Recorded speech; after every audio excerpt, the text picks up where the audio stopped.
Good evening, everyone, and welcome to the winter concert of the Wellesley Town Band. This is our 11th season that we're just beginning. I'd like to thank several people before we begin the program.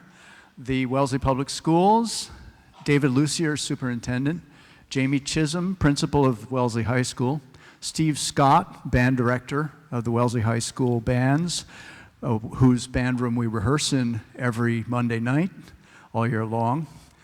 Becky Gray, our wonderful auditorium manager, who's in charge of this wonderful auditorium, and Luke and James from Wellesley Media. And so we're going to begin. This is a concert band concert with a selection of music that kind of covers the spectrum of band music from its beginnings in the modern era.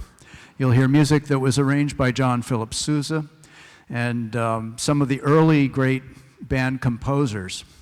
In the early part of the 20th century, English composers such as Ralph Vaughan Williams and Gustav Holst began writing music for military band that was more than just marches, and a lot of it was influenced by folk music.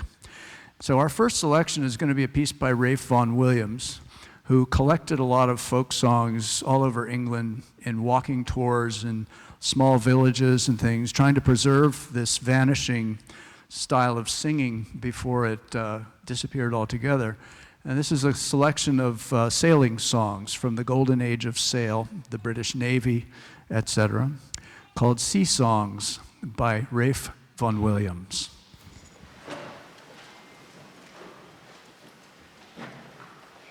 Thank you.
Thank you very much. The next piece was composed by an American composer named Frank Erickson. It's an air for band that was written in the 1950s and takes advantage of the different instrument choirs of the modern wind band. And so I wanted to show you a little bit about the band and kind of what he was writing for and what he had at his disposal in terms of sounds and different instruments. The band is made up of basically three choirs: the woodwind choir, the brass choir, and the percussion choir, which includes melodic percussion instruments like xylophones and glockenspiels and such. But there are also choirs within choirs, which I would like to introduce you to. And you can listen for these different choirs and all the different pieces that we're playing this afternoon. The flute choir is in the front row, and I'm not going to make them stand because you can see them pretty well in the front there, but includes piccolo and flute. The clarinet choir, would you guys? In the back we see there's a bass clarinet also. So you have all different types of clarinets: alto clarinet, soprano clarinet, bass clarinet. Thank you very much. The double reed choir, which includes oboes and bassoon, which we're fortunate enough to have. Very good. Thank you. The saxophone choir, which includes alto, tenor, and baritone saxophone, which you guys you can see the Barry sax on the end, played by Christine, 2 tenors and 4 altos. The brass choir in the back, they're kind of sitting in the way back, so it's kind of hard to see them sometimes. So we have trumpets, horns, trombones, euphoniums, and tuba. And of course the percussion section, who are standing in the back. Thank you very much. So you can hear in Frank Erickson's writing for this piece, it's a real standard in band literature, the air for band. You can hear the use of these different choirs as they perform throughout the piece. It's a short piece. I would call it mid-century neoclassical. It was written mid-century, last century, but it's definitely influenced by the harmonic and compositions of Johann Sebastian Bach, sort of in that style. You could think of the concert band as a giant pipe organ. Same principle, a reed or a mouthpiece vibrating an air column, same as a pipe organ. So this is kind of like a giant 56-person pipe organ with percussion playing Frank Erickson's Air for Band.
Thank you very much. Percy Grainger was an Australian-born composer who was also a great concert pianist. Traveled all over the world concertizing with some of his own music as well as music of others. Was a good friend of Edvard Grieg and devoted some of his music to the memory of Edvard Grieg, the Norwegian composer. And Percy Grainger collected folk songs everywhere he went, including out-of-the-way places like the South Pacific and all over the place.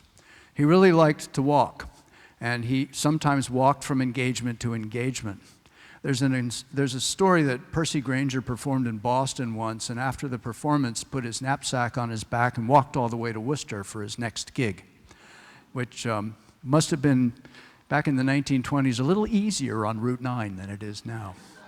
But this next piece is a personal composition of Percy Grainger's, one of his first for band, if not the first that he wrote for band.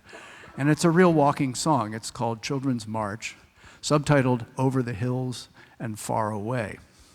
So here's a Percy Grainger piece for you, Children's March.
Our next piece is probably the most modern, written in 1989 by John Zechlick, who was born in Minnesota, well-known American band composer. And this piece is also based on folk music. This is his Chorale and Shaker Dance No. 2, which is based on the tune Simple Gifts, which I'm sure all of you know. Listen for the way the melody comes in and out in different places. Listen for the different choirs, as I mentioned before. That last piece had some nice writing, as Percy Grainger's music often does, for the low woodwinds, the bass clarinets, and the bassoons, and the bari saxophone. So here is John Zechlick's Chorale and Shaker Dance No. 2 from 1989. He passed away just a couple of years ago, so he's a pretty modern composer.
very much.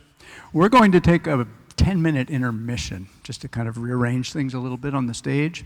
And don't go away. We're going to have a reception afterwards. We need to clear the stage first before the reception or afterwards, but definitely stick around. We're just going to take a 10-minute pause before the second half. And the second half of the concert will feature some of the more, I guess you'd call it pops kind of writing that concert bands are famous for. So stick around and stay tuned. Thank you very much.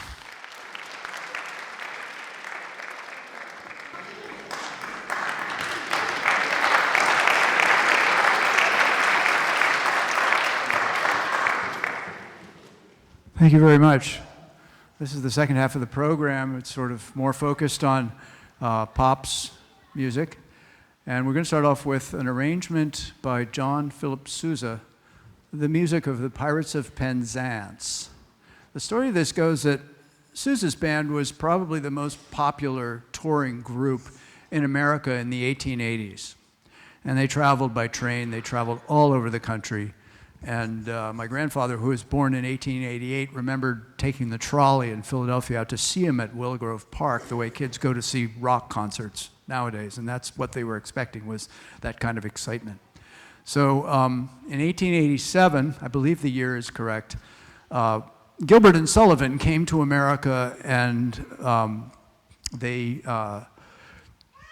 put on HMS Pinafore, traveling all over the country, and it was a huge success. Sousa, ever the impresario, the following year when they came with Pirates of Penzance, he was ready with an arrangement for his audiences who expected that kind of thing. So the Pirates of Penzance actually opened in New York City. That was the first place it really was performed. They had a small performance near Penzance in the south coast of England in Cornwall before they came over, but the whole kit and caboodle of Gilbert and Sullivan came to America with great success with the Pirates of Penzance in 1887. You probably know the story, but it's kind of a humorous one. A young man is born to a seafaring captain, and he's off at sea a lot, so he tells his governess that he wants his son apprenticed to a pilot, the kind of person who pilots ships in and out of the harbor. He thought that would be a good beginning sailing education for his son, but his governess misheard him and thought he wanted him apprenticed to a pirate. So the story goes on from there. So this is John Philip Sousa's arrangement of the Pirates of Penzance. We have several soloists who are going to perform cadenzas. Bill Dube on clarinet, Linda Neal and Amy West Stebby on flute, and Kathy Schmidt on the oboe, and Dave Garrett on euphonium. So listen for those solos in the Pirates of Penzance by John Philip Sousa and Gilbert and Sullivan.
two soloists, our wonderful trumpet soloists in the back, John Bestravos and Tom Masiello, also with that group of great soloists. Thank you very much.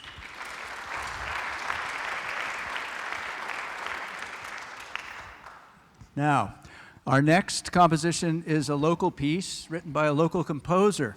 Eddie Madden, as he was known, right? Was the band director at Brookline High School until the mid-1980s. My director here, Sandy Nicolucci, was his director when he retired in the 1980s. And one of our band members, Ms. Bella Wong, was also a student of his. So this piece is called Flutes, Flutes, Flutes, and it's written for a flute trio and band. We've expanded it to include the entire flute section, first flute, second flute, and third flute. And it's a nice light piece. It reminds me kind of like a Snowfall a little bit. But I think it was definitely influenced by Leroy Anderson's compositions, another great local hero of music. And you'll hear more from him later on. So this is Edward Madden's Flutes, Flutes, Flutes for 3 flutes, and in this case, 12 flutes, and band.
Sort of reminds me of Leroy Anderson's Trumpeter's Lullaby, if you know that one, for 3 trumpets also.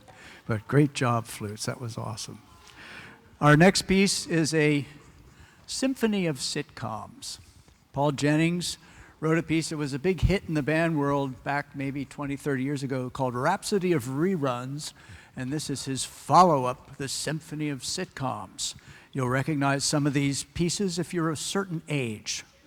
So nowadays, you probably, if you're young, you might see the Munsters. That's in there. And Woody Woodpecker, all kinds of stuff. So please enjoy our rendition of Symphony of Sitcoms.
Thank you very much.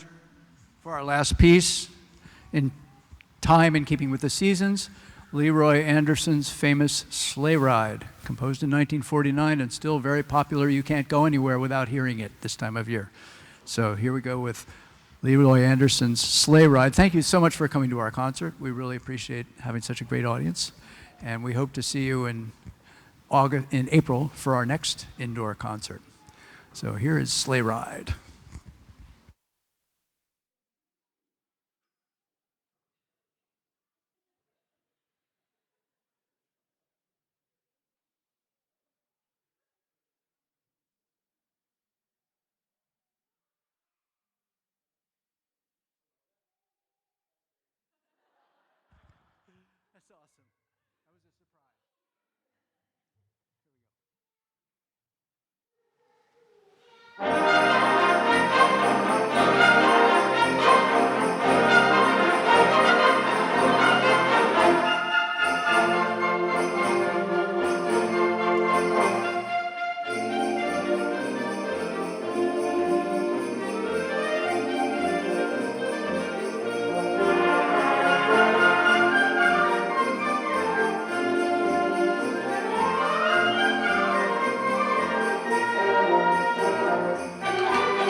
Thank you very much, everybody. There will be refreshments in the lobby outside, and we'll be right out as soon as we clear the stage, which we'll do very quickly. Thanks again, and have a great holiday. Enjoy a sleigh ride.